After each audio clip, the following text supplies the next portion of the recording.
Debt was supposed to be temporary, something you paid off and just left behind, but it never disappeared. It has survived empires, outlived entire currencies, and right now, it is shaping your future.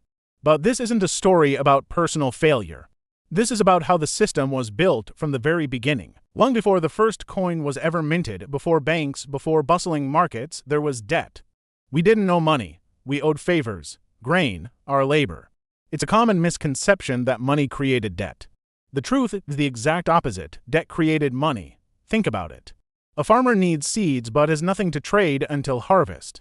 So, he promises a portion of his future crop. That promise that I owe you is a form of debt. It allowed societies to trade across time, creating obligations without resorting to violence. It was a brilliant solution to a fundamental problem of cooperation. Soon, states realized they could use this concept to organize society itself. The question of who owed whom became the very definition of power. Early states didn't primarily need money. They needed loyalty. They needed structure. How do you get thousands of people to follow the same rules? You create a universal obligation. That's where taxes came in. By demanding taxes be paid in a specific currency, the state created a built-in demand for that currency, and if you couldn't pay, you served. Debt turned abstract authority into a concrete social structure. Pay or serve, it was a powerful tool for compliance. For centuries, debt wasn't just financial, it was deeply moral.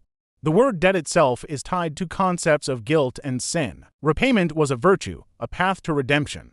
Religions even tried to solve the problem with concepts like the Jubilee, a periodic cancellation of old debts, but these were temporary fixes. They failed because the moment the reset was over, the system that needed debt to function simply started creating it all over again. Flash forward to today. Debt is completely normalized.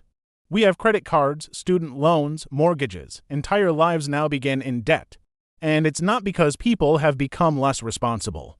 It's because our modern economy is built on a simple premise: growth requires borrowing.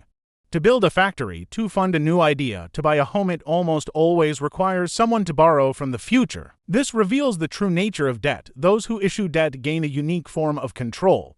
Not just over money, but over time itself. Debt isn't just a number on a screen.